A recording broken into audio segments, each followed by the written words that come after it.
Hagner, thank you so much for joining me on the show. Paul, what is going on? Good to see you, brother. Maybe let's kick things off if you can share with me, how do you do what you love and love what you do? Oh boy, that is a good question. I think for me, I do what I love. So I founded the Good Dad Project in 2012, and then wrote my book, The Dad Edge, in 2015. Now we've had our podcast out for 3 years, but it all started with a problem. It all started with my own struggles as a man and as a father. I knew in 2012 at the time I had 2 boys. I had a 6-year-old and I had a 4-year-old. Now I have 4 boys, which means there's a lot of them. I probably should learn their names at this point. No, but for me, my struggle became my passion, because fatherhood to me was so important, but I wasn't doing it well. And there's still days I don't do it well. So for me, I had this hunger and I had this drive because of probably my upbringing and just some really, and I can share some of those, but some really chaotic experiences growing up where I didn't have that father figure. I didn't have that rock. I didn't have that man in my life to show me how to be a man, to show me how to be a husband, to show me those things. So I became very, very hungry about it. The problem was, I'm just like every other guy out there. I have an ego. We all have an ego. And sometimes when we think of ego, we think of this really overconfident, egotistical kind of a person, right? But our egos can also get in the way of like, I've got this. I don't need help. I shouldn't need help. I shouldn't need help. I should know how to do this. So our egos can show up as I got this, or we start shoulding on ourselves, right? I should be able to do this on my own.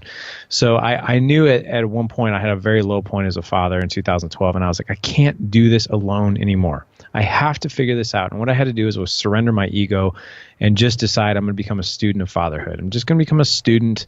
And I'm just going to learn. Every day I'm going to try to learn something new, and hopefully learning something new will help me to be better every single day. And that's what I'm going to do. That my pain became my passion.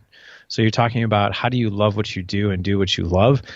I think it's perhaps looking in the mirror and understanding what is my biggest problem, and perhaps how many other people are struggling with the same thing. And for me, every guy struggles with this. Just about every single one of us who are fathers struggle with this.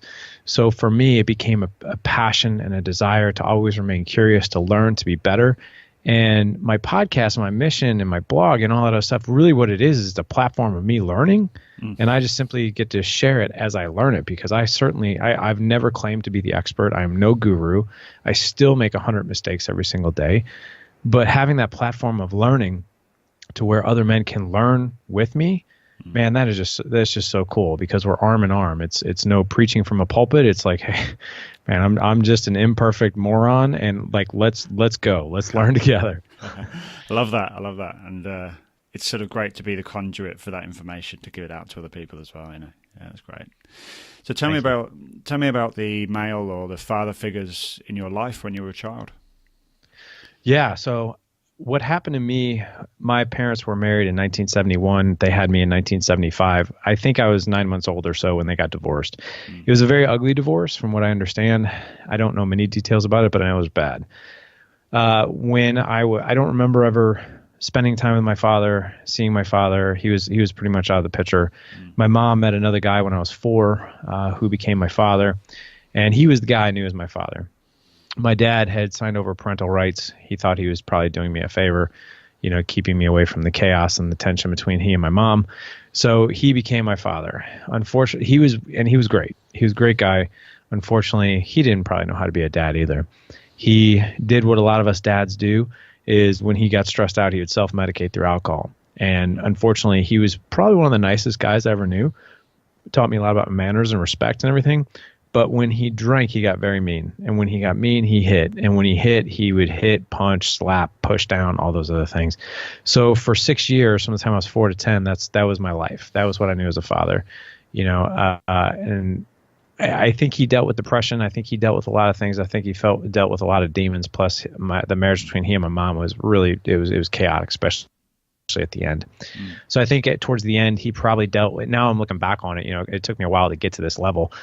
of understanding where he was probably at. But I think he was a broken man, and he didn't know how to deal with it. Like he had a broken marriage. He was broken as a father, and all he did was drink. And the more he drank, the more he got broken. So they got divorced when I was 10. I have not seen him since. In fact, I just found out a year ago that he died.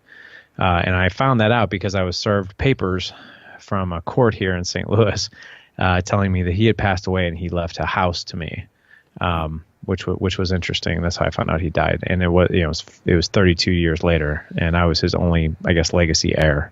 My mom then kind of dated around here and there, but it was always the same guy, guys who would drink, guys who would party, guys who were maybe, they weren't interested in being fathers. They were interested in my mom. Just here and there, guys in and out. My mom settled down with another guy when I was 15 for a couple of years. I'm not going to go into detail, but just an absolute nightmare.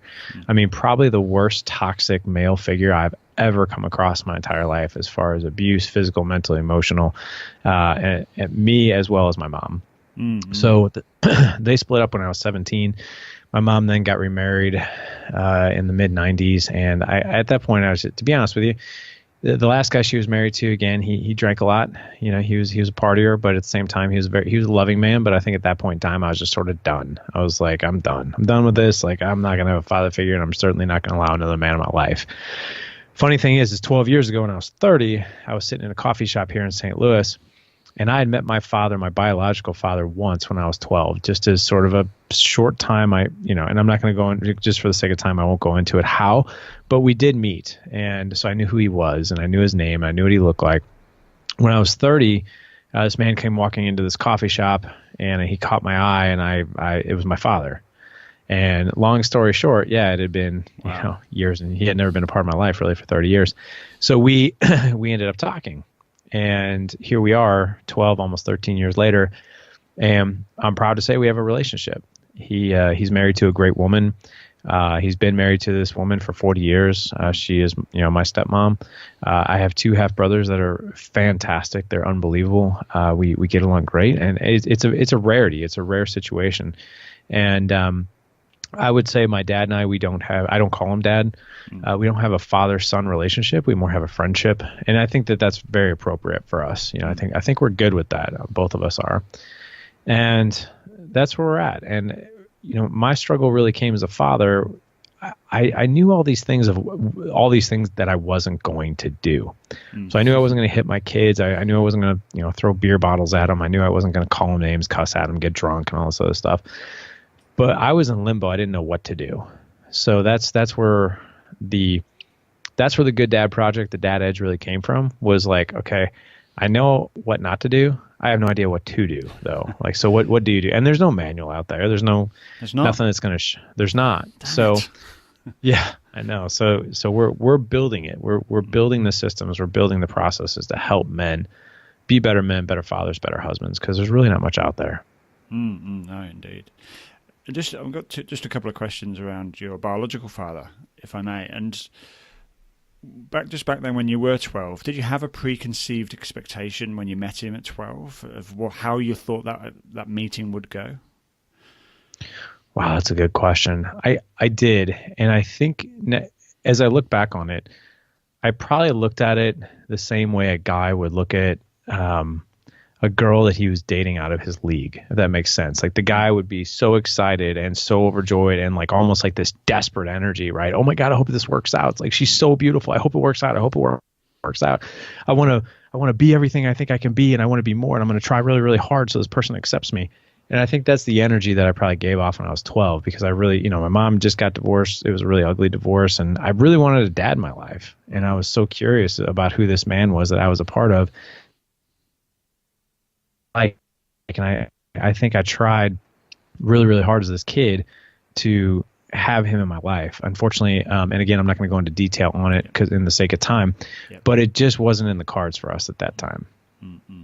Got it. Great that you've now built this friendship as well in future. That's just, and an opportunity, that is rare and doesn't often come around. Yeah. So what was a pivotal moment? Was there a moment where, from where you, what you thought a dad should be, to where you went, okay, this isn't the way I thought things would go as a father. Was there a pivotal moment where you had to make some changes and kick up the arse, let's say? Yeah. So in 2012, I had been a dad for 6 years, and I had two boys at the time. And I was doing what the typical everyday broken father, and I use that term widely, broken, because a lot of us are just broken. And I don't mean that as in we are completely crumbling men. I mean, we're frustrated because we don't know how to be fathers. I think we know, again, a lot of us know what not to do, but we don't necessarily know what to do. Like, what are the guidelines? What are the steps? What are the things that need to do?